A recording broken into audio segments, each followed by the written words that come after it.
자, 마지막 문제거든요.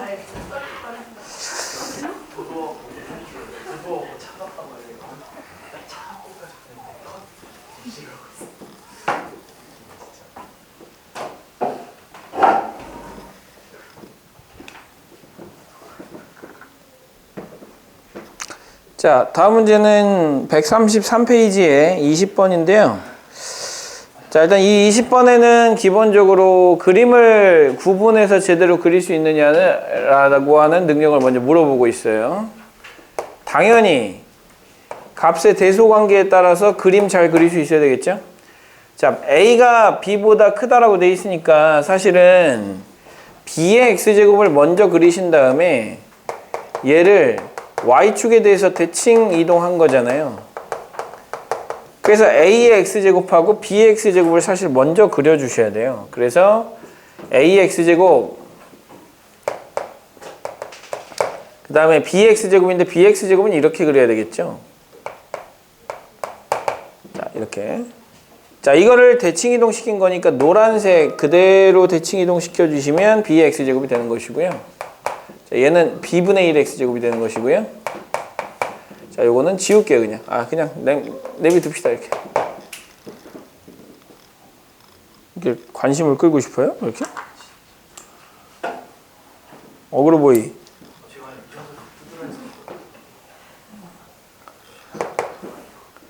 자, A의 X제곱하고 만나는 점을 알파라고 하자고 한 거고요. 그 다음에 요거를 베타라고 하자고 한 거거든요, 이렇게. 그래서 이제 알파와 베타에 대한 이야기를 이렇게 하고 K가 뭐보다 크다고 했냐면 Y는 K인데 K는 1보다 크다라고 이제 되어 있는 거예요. 자, 이 상황에서 이제 기억이 참이냐를 봐야 되는데 F 루트 3, F 루트 3이 어디예요?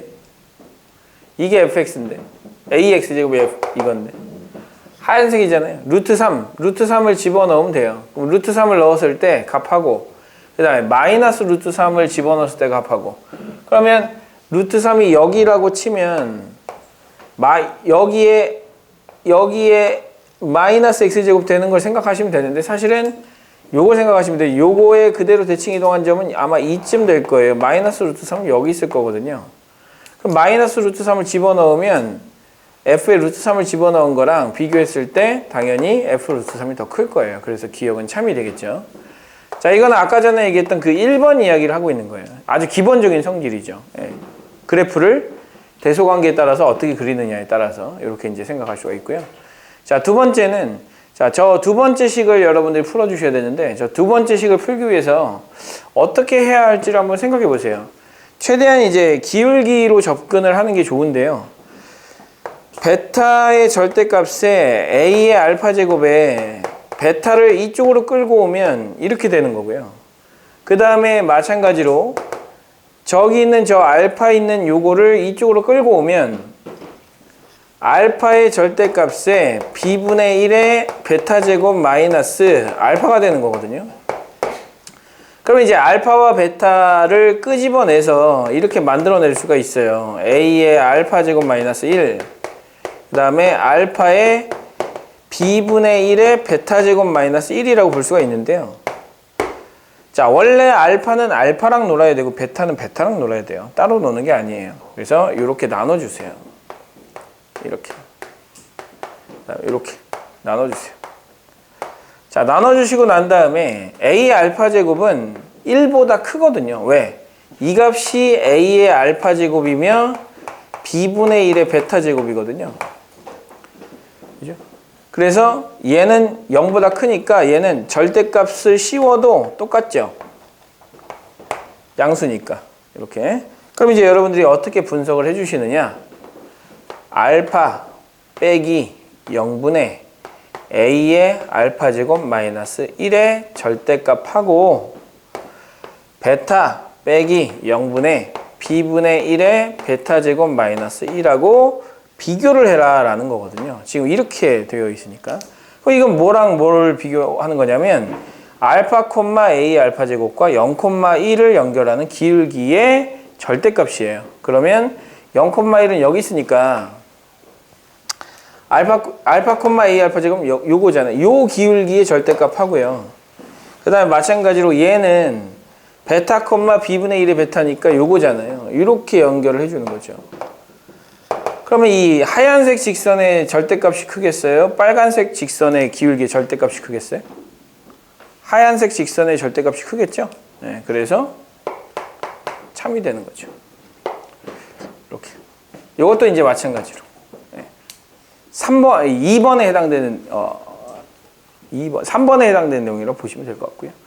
자, 이제 디귿이 문제인데, 사실 디귿을 해결하기 위해서는 정확하게 여러분들이 값을 집어 넣어도 되지만 저거는 하나의 패턴이에요. 어떤 패턴이냐면 이거예요. 우리가 위로 볼록한 함수를 한번 생각해 볼게요. 위로 볼록한 함수에 여기를 A라고 하고 여기를 B라 합시다. 그러면 여기는 A, FA가 될 것이고요. 그 다음에 요 점은 FB가 될 것이거든요. 그래서 요 두 개를 연결을 해 주시고요. 가운데 중점을 땅 하고 잡아요. 그럼 이게 2분의 A 더하기 B예요. 그 다음에 요거는 뭐라고 볼 수 있냐면 이 점과 이 점의 중점이거든요. 그래서 얘는 뭐라고 볼 수가 있느냐? 2분의 FA 더하기 FB라고 볼 수가 있는 거예요. 이렇게. 자, 그런데 얘를 집어넣잖아요. 여기다 이 식에다가 딱 집어넣으면 요 값이 바로 F의 2분의 A 더하기 B가 되는 거거든요. 이렇게. 그럼 지금 비교를 해봤을 때 얘랑 비교해봤을 때 얘가 더 크잖아요. 그죠? 얘가 더 크면 위로 볼록인 함수이기 때문에 더 큰 거예요. 근데 아래로 볼록인 함수면 얘가 더 크겠죠? 그죠? 네. 그래서 위로 볼록이냐 아래로 볼록이냐를 나타내는 식이라고 보시면 되는데 선생님 저거 3분의 1인데요 이렇게 볼 수가 얘기를 할 수가 있어요. 3분의 1은 뭐냐면 얘는 3분의 2베타 더하기 알파라고 쓸 수 있잖아요. 알파 베타를 2대 1로 내분하는 점인 거예요.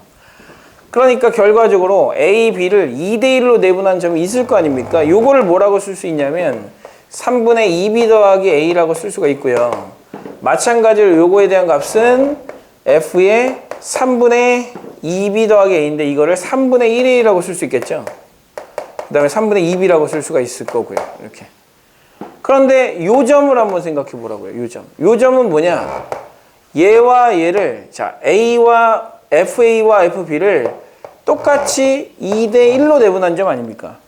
그러면 뭐라고 쓸 수 있냐면 3분의 2FB 더하기 1FA라고 쓸 수가 있단 말이죠. 이걸 따로 써주시면 3분의 1FA 그 다음에 3분의 2FB라고 쓸 수가 있다라는 것이죠. 이렇게. 그럼 결과적으로 여기 있는 이 붙어있는 요것과 B에 붙어있는 요것이 같기 때문에 결과적으로 이거는 이 안에 들어가 있는 즉 이 안에 들어가 있는 이 점을 얘기하는 것이고 이것도 마찬가지로 중점과 똑같은 의미를 갖잖아요. 이거를 집어넣었을 때 함수값이 이거의 이 y값들의 내분점보다 크면 이게 더 위쪽에 있다는 얘기고 직선보다 위쪽에 있다는 얘기는 위로 볼록하다라는 얘기거든요. 그래서 여러분들이 이거를 이해를 하시고 그러면 저거는 어디로 볼록하다는 얘기예요? 디귿은 위로 볼록하다는 얘기죠? 그럼 이 함수가 위로 볼록하냐만 보면 되는 거예요. 위로 볼록해? 아니죠. 그래서 디귿은 틀린 거예요. 이렇게. 근데 이제 여러분들이 이거를 외워야 되잖아요. 이게 지금 매번 이렇게 그림을 그릴 수 없잖아요. 그래서 선생님이 외울 수 있는 아주 특효약을 준비했어요. 특효약. 자, F의 2분의 A 더하기 B가 2분의 FA 더하기 FB 또는 이렇게 나오겠죠. F의 3분의 방금 전처럼 3분의 1 A 그 다음에 3분의 2B 이렇게 쓸 수가 있고요. 그 다음에 요거는 3분의 1 FA 그 다음에 3분의 2 FB라고 쓸 수가 있는데 얘는 어쨌든 이렇게 쓸 수가 있으니까 자 이렇게 이제 써놓고 나서 좌우의 식을 비교해 보는 거예요. 좌측에는 곡선이 큰 게 하나 있고요. 우측에는 직선이 큰 게 하나 있어요. 그래서 이렇게 생각하는 거예요. 얘가 더 크다라는 얘기는 이거였잖아요. 이렇게. 곡선이 직선보다 더 위에 있는 상황이었잖아요. 그래서 이렇게 크다라고 하면 곡선이 이렇게 읽으라고. 곡선이 직선보다 위에 있다. 더 크다. 라고 읽으시라고. 그러면 직선보다 곡선이 위에 있어야 되니까 어디로 볼록한 거예요? 위로 볼록한 거고. 마찬가지로 이렇게 되면 얘는 위로 이렇게 되어 있지만 하나로 합치면 이렇게 쓸 수 있으니까 직선이 곡선보다 위에 있다. 직선이 곡선보다 위에 있다. 그러면 아래로 볼록이다라는 뜻이 되겠죠. 그래서 이렇게 외워주시면 조금 더 손쉽게 외워줄 수가 있으니까 저걸 보고 이제 이 내용을 확인을 했다면 딱 보자마자 이거는 곡선이 직선보다 위에 있냐 물어보는 거구만. 그러면 위로 볼록이냐 물어보는 거구만. 아래로 볼록이다. 틀렸다. 바로 이렇게 아주 빠르게 찾아 나갈 수가 있을 거예요. 그래서 이런 식으로 체크를 해주시면 될 것 같아요. 자, 이런 식으로 이제 기울기까지 확인을 했는데, 자, 선생님이 아까 전에 써줄 때 기울기 플러스 뭐라고 써줬냐면 함수의 형태라고 얘기를 했거든요. 그게 위로 볼록이냐 아래로 볼록이냐를 나타내는 이런 식이라고 생각을 해주시면 됩니다. 그래서 요거까지 정리를 해주시면 지수함수와 로그함수에 관련돼서 나오는 일련의 문제들을 조금 더 빠르게, 지금 우리의 목적은 뭐냐? 풀 수 있죠. 기존에 우리가 풀 수 있었단 말이에요. 근데 풀 수 있었던 적도 있고 풀 수 없었던 적도 있고 풀 수 있었으나 시간이 많이 걸린 적도 있고 그런 거를 전부 다 조금씩 다 수정해서 어떻게 가자는 거예요? 정확하게 전부 다 풀고 시간 적게 풀고 요렇게 만들자는 게 우리의 지금 목표인 거거든요. 그렇게 이제 생각을 해주시고요. 자, 기본적인 아주 기본적인 문제들은 아니잖아요. 솔직히 살짝 응용되어 있는 문제이기 때문에 이런 살짝 응용되어 있는 문제 사실 수능 문제 27문제 중에서 기본 계산과 그냥 가장 응용하는 문제가 한 10문제 정도 돼요.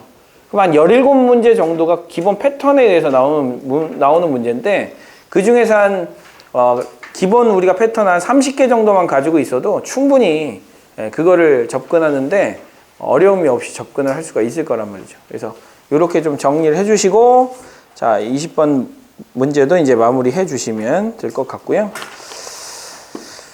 자 그러면은 오늘은 또 마찬가지로 뒤쪽에서부터 또 해나갈게요. 요것도 마찬가지 15번까지 시간은 30분 드리면 되겠죠. 30분?